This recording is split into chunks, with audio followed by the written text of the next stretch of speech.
The Effect of Corporate Governance on Auditor-Client Realignments by Castle, Giroux, Meyer, and Omar examine how the impact of corporate governance persuaded auditing firms to drop clients, specifically around the 2002 Sarbanes-Oxley Act. What exactly is the SOX Act? For those who don't know, the Sarbanes-Oxley Act of 2002 was implemented in response to a countless number of major accounting firm scandals, depleting the integrity of their financial reporting to customers. SOX was specifically aimed to strengthen auditing standards and improve reporting transparency, providing confidence to customers in addition to their account auditing firms. The authors specifically target the big N firms of Deloitte, EY, KPMG, and PwC, and how these scandals forced a major but necessary restructure of the auditing industry, which in turn saw a shift of clients to non-big N firms. The auditor-client realignment poses a massive issue, especially for investor confidence when companies with weaker corporate governance are dropped from big N firms as clients, sending negative signals to the market as a client may have been too risky to retain. The extensive media coverage of the collapse of the previous big N firm, Arthur Andersen, provided a real-world example of an audit failure due to poor corporate governance.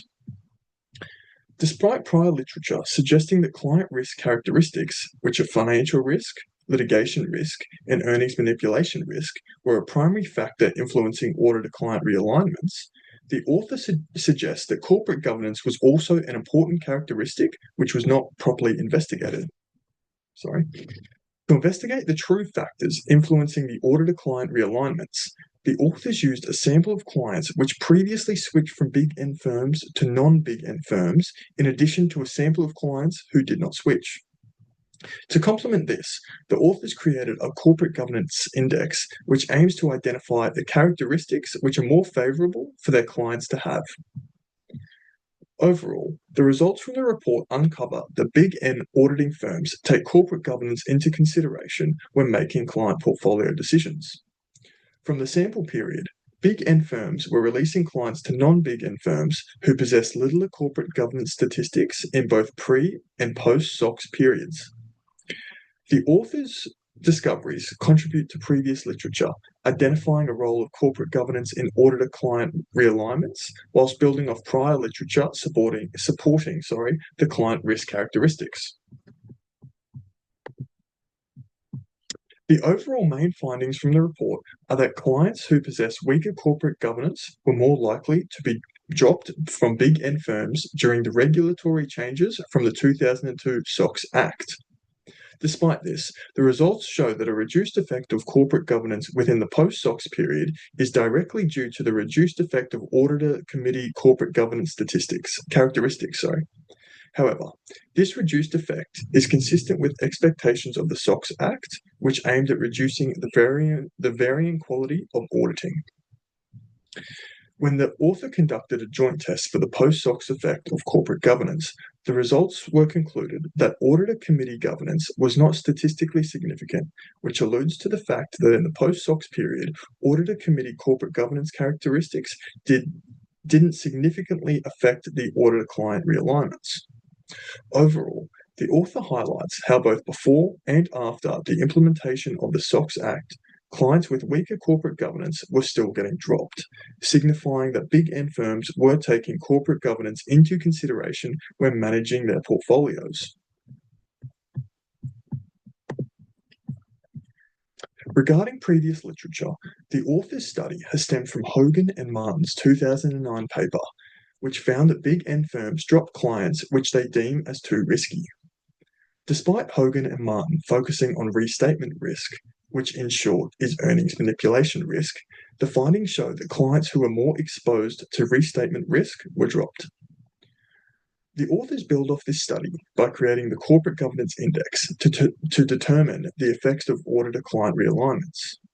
This study utilizes previous discoveries of influential audit risk factors of financial risk, litigation risk, and earnings manipulation risk introduced by Shumway, Stice, and Teo.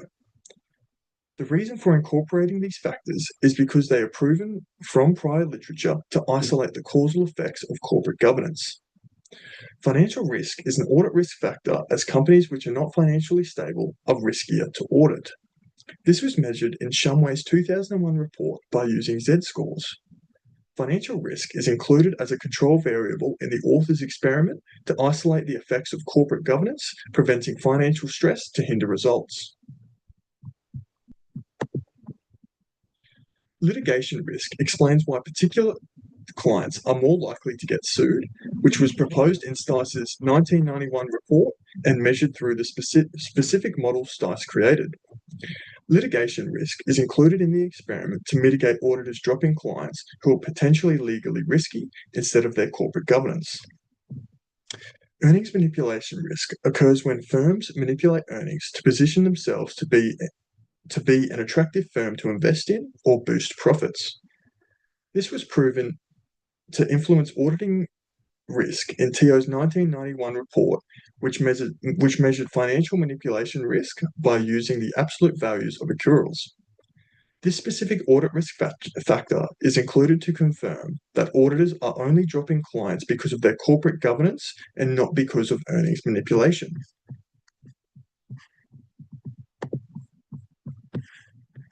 The test if corporate governance contributed to the auditor-client readjustment, an initial sample of 2,855 clients changing from Big N to non-Big N firms between the years of 2000 to 2007 were collected from audit analytics databases. Once subtracting samples which had Arthur Andersen as its predecessor, in addition to samples which had data missing, the full sample which consisted of 996 observations. This was calculated through multiple regressions, which the inclusions of audit risk variables as controls to get proper insight into the relationship. The overarching results the author found pre-SOX implementation were clients with weaker corporate governance increased their chances of being dropped before and after the SOX period. This was measured through the Gov score, which was based off the following 6 criteria: board independence, CEO chairman separate from the board, attendance rates, audit committee diligence, audit committee financial expertise, and a staggered board. The author also measured audit committee governance through the audit committee diligence and audit committee financial expertise, as it was deemed by the author to help prevent misstatements and additive risks to the external auditors. Further, the remaining 4 components of board independence, CEO chairman being separate from the board, attendance rates, and staggered board comprised non-audit committee governance, which was also deemed relevant by the author as it helped determine how effective the company is run and how practical their financial practices are. Using these factors, the author found a statistically significant result at the 5% level that clients with weaker corporate governance were more exposed to a negative auditor-client realignment. Confirming this, the 3 audit risk factors also revealed statistically significant results. This supports the report's argument of the corporate governance being a determining factor in the auditor-client realignment, as since auditors were already making risk-driven decisions, it outlines how corporate governance is another significantly driving factor influencing the client realignment and not just the audit risk factors as outlined in previous literature. The financial risk was calculated using a regression which tested whether firms with weaker financial health were more likely to be dropped. The results were also significant at the 5% level, confirming the author's beliefs. Litigation risk was also evaluated in a specific regression, providing statistically significant results at the 10% level, confirming that Big N firms will avoid clients with heightened litigation exposure. Finally, earnings manipulation risk was included as a continuous variable in multiple regressions, attempting to uncover if clients were more likely to be dropped if they experienced increased earnings manipulation risk. The results were found to be statistically significant at the 5% level, confirming that clients with higher levels of earnings manipulation risk are more likely to be dropped by Big N firms. With the results of the audit risk factors being statistically significant in addition to the author's corporate governance index, it not only confirms that prior studies on influential factors which Big N firms take into consideration when dropping clients, but also supports how influential corporate governance is as a characteristic of clients. In other words, big N firms view weaker corporate governance as signaling factors of higher audit risk, swaying decision-making. Post-SOX implementation saw results stay similar, with corporate governance still being a significant indicator of clients who would more likely be dropped from big N firms. Statistically significant at the 5% level, the author discovered that corporate governance was still taken into consideration after the SOX implementation. In addition to this, audit committee governance was significantly weakened with no statistically significant results. This was directly due to the SOX implementation, which standardized audit committees, removing variation between companies to make them more consistent and effective. Overall, the author found that clients who possessed weaker corporate governance characteristics were more likely to be dropped by big N firms in auditor-client realignments surrounding the implementation of the SOX 2002 Act. Audit committee quality pre-SOX was a strong indicator of client corporate governance, which became irrelevant after the SOX implementation, with no statistically significant data recorded due to the standardized audit committee requirements from SOX. On the other hand, in both pre and post-SOX periods, non-audit committee governance factors were both statistically significant, indicating that it is a relevant indicator of corporate governance, whilst increasing auditor committee oversight and minimizing variation in reporting standards. Regarding policy implications, corporate governance measurement mechanisms for clients are not readily available.